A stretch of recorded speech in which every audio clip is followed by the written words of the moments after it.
Hey guys, hi everyone. Today I am going to show you how to solve a simplification question in just 5 to 8 seconds. 5 से 8 seconds में आप कोई भी simplification का question आसानी से सॉल्व कर सकते हैं। और ये जो मेथड हम आपको दिखाने जा रहे हैं इसका नाम है डिजिट सम मेथड।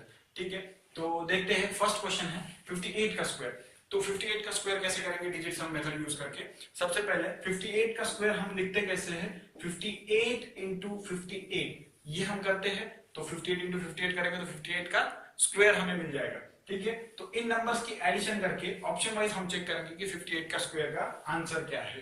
ठीक है, सबसे पहले डिजिट सम मेथड के लिए डिजिट की एडिशन करनी पड़ती है, उनका सम करना पड़ता है। तो हम देखते हैं, पहले मैं आपको बता दूं कि डिजिट का सम हम कैसे करेंगे। देखिए, एक नंबर है अपने पास, हमारे पास 1 2 3 4 5 6। अब इसका डिजिट सम क्या होगा, देखिए 1 प्लस 2 3, 3 प्लस 3 6 प्लस 4 10 प्लस 5 15 और प्लस 6 21। अब ये नंबर आ गया। तो हम डिजिट सम में जब तक सिंगल डिजिट नहीं आता तब तक हम एडिशन करते जाएंगे। अभी यहाँ पे 2 डिजिट का नंबर है हमारे पास, तो इसका 2 प्लस 3 करेंगे तो टोटल आएगा 3। दैट मीन्स इस नंबर का डिजिट सम जो है वो है 3। ठीक है, अब हम यहाँ पे इस पे डिजिट सम अप्लाई करेंगे। ठीक है, सो 5 प्लस 8 13। दैट मीन्स 13 1 प्लस 3 4, मतलब इसका डिजिट सम आ गया 4। 5 प्लस 8 13, 1 प्लस 3 4। ठीक है, तो इनको मल्टीप्लाई भी कराना है। 4 plus 4 into 4 is equal to 16। अब यहाँ पे वापस 2 डिजिट आ गए। ठीक है, तो इन 2 डिजिट का एडिशन करेंगे तो आंसर आएगा 7। ओके, तो 7 हमारा डिजिट सम है और इनका जो मल्टीप्लीकेशन है उनका उस नंबर का डिजिट सम जो है 7 होना चाहिए। तो अब हम आंसर्स में चेक करेंगे कि किस आंसर का डिजिट सम जो है 7 है। ठीक है, तो फर्स्ट चेक करते हैं। 6 प्लस 4 10, 10 प्लस 5 15 प्लस 3 18। मतलब इसका डिजिट सम जो है वो हो रहा है 9 और हमें चाहिए डिजिट सम 7। तो ये हमारा आंसर नहीं है। तो देखते हैं 3 plus 9 12, 12 plus 6 18 plus 4 22। That means 22 और इसका डिजिट सम हो रहा है 4। तो ये भी हमारा आंसर नहीं है। ठीक है, 3 प्लस 2 5, 5 प्लस 6 11 प्लस 4 15, 15 मतलब 6। तो ये भी हमारा आंसर नहीं है। 3 प्लस 3 6, 6 प्लस 6 12, 12 प्लस 4 16। तो 16 का डिजिट सम हो रहा है 1 प्लस 6 7। तो ये हमारा आंसर होना चाहिए। तो लास्ट ऑप्शन भी हम चेक कर लेंगे। 3 प्लस 1 4, 4 प्लस 6 10 और 10 प्लस 4 14। 14 मतलब डिजिट सम हो गया 5। तो ये भी हमारा आंसर नहीं है। दैट मीन्स 3 3 6 4 जो है ये हमारा आंसर है। तो इस तरह हम उसको सॉल्व कर सकते हैं बिना 58 को मल्टीप्लाई करने के। 58 इंटू 58 करेंगे तो उसका मल्टीप्लिकेशन बहुत बड़ा हो जाएगा।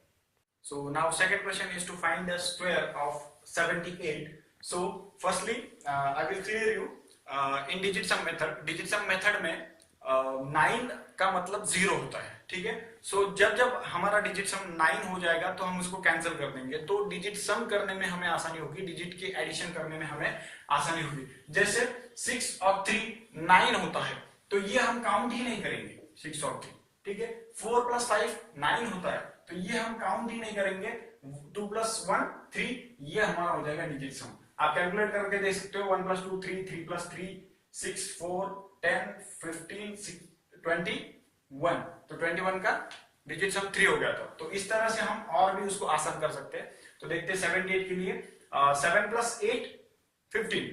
दैट मीन्स 6 इंटू इसकी भी 6 हो जाएगी तो 6 6 36। दैट मीन्स इसका जो डिजिट सम है ये 9 होना चाहिए।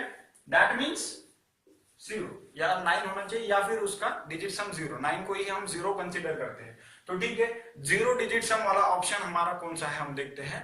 इस क्वेश्चन को सॉल्व करने के लिए आपको ऑप्शंस देखने बहुत जरूरी है। ऑप्शन वाइज ही आप ये मेथड यूज करके आंसर्स फाइंड करना कर सकते हो। ठीक है, तो इसमें देखते हैं 6 plus 2 8, 8 plus 8 16, 16 plus 5 21। That means इसका जो डिजिट सम है वो होता है 3। 6 प्लस 3 ये कैंसिल हो जाएगा 9, ये भी 9 कैंसिल हो जाएगा तो इसका डिजिट सम हो गया 4।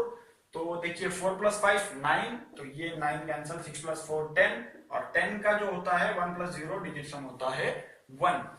अब देखते हैं यहाँ पे 6 + 6 दैट मीन्स 18 1 + 9, तो ये तीनों 6 मिला के 9 बनता है डिजिट सम, तो इसको हम कैंसिल कर देंगे तो इसका जो है डिजिट सम हो जाएगा 4।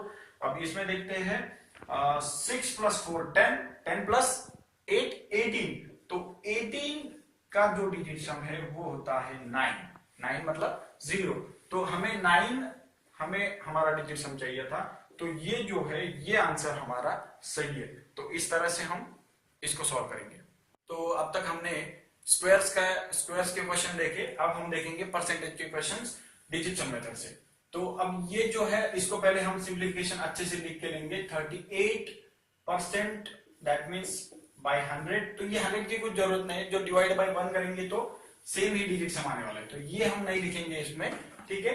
तो 38 × 750 ऐसा हम इसको लिखते हैं, तो ठीक है।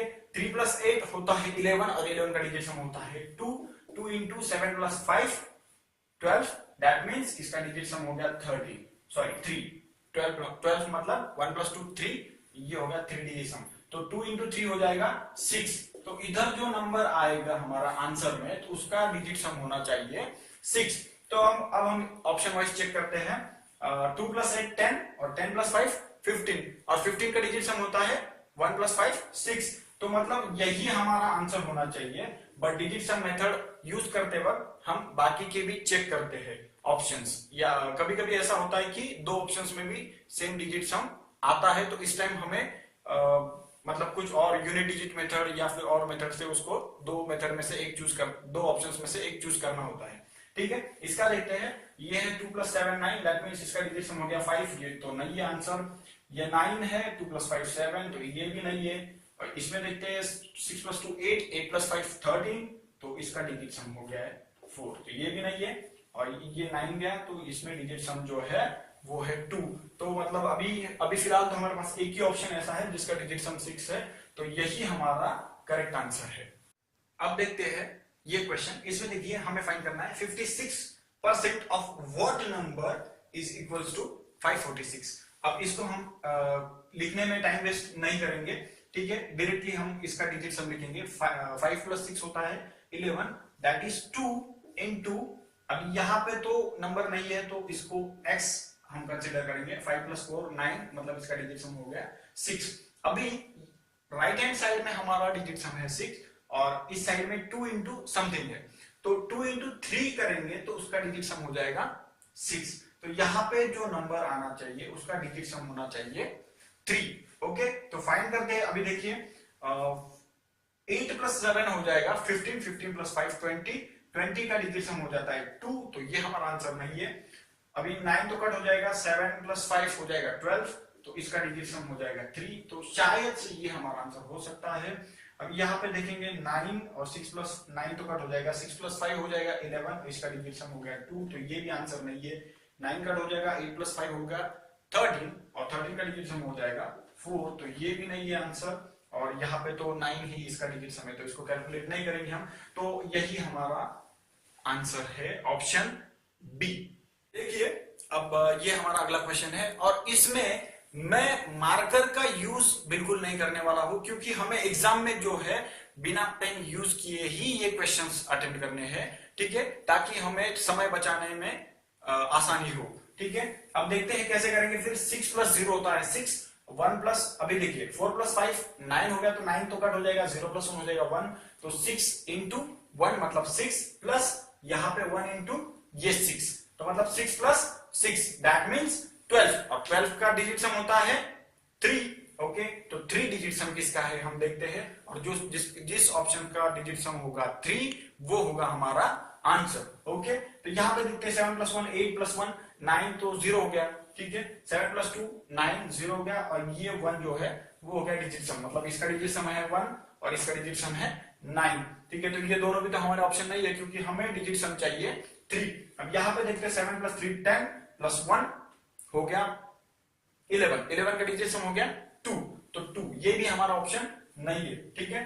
तो यहाँ पे देखते हैं 7 + 4 11 + 1 12, मतलब 12 का डिजिट सम जो है वो होता है 1 + 2 3, तो ये हमारा ऑप्शन होना चाहिए आंसर। ओके, यहाँ पे देखते हैं 7 + 5 12 + 1 30 मतलब डिजिट सम हो गया 4। तो ये जो है ये ऑप्शन हमारा सही आंसर है। ठीक है, तो देखिए बिना मार्कर यूज किए ही मैंने इसको सॉल्व कर दिया, और मैं आपको एक्सप्लेन कर रहा था इसलिए मुझे ज्यादा समय लगा। आपको 5 से 8 सेकंड लगेंगे इस क्वेश्चन को सॉल्व करने में। ठीक है, तो ये है हमारा नेक्स्ट क्वेश्चन, और ये क्वेश्चन मैंने जानबूझ के इस वीडियो में डाला है ताकि आपको पता चले कि इस मेथड में, मतलब डिजिट सम मेथड में कुछ एक्सेप्शनल केसेस भी है, जो कि मतलब एक्सेप्शनल केसेस मतलब ऐसे क्वेश्चंस जो आप डिजिट सम मेथड यूज करके सॉल्व नहीं कर सकते हो। ध्यान रखिए, आप जो क्वेश्चंस डिजिट सम मेथड से सॉल्व नहीं कर सकते हो उनको कैसे आइडेंटिफाई करना है। अब देखिए यहाँ पे इसका digit some 9 + 0 0 that means 9, that means 0। ठीक है, तो यहाँ पे रहेगा हमारा x, और यहाँ पे जो डिजिट सम है 5 + 2 2, मतलब इसका भी डिजिट सम हो जाएगा 9, दैट मींस 9 या फिर 0।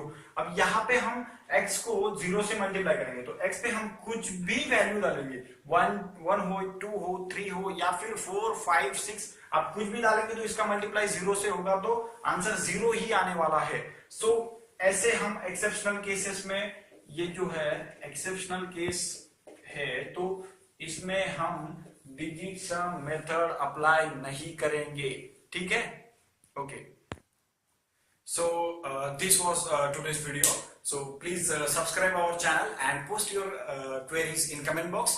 We are always happy to help you. We will be back to you with your queries.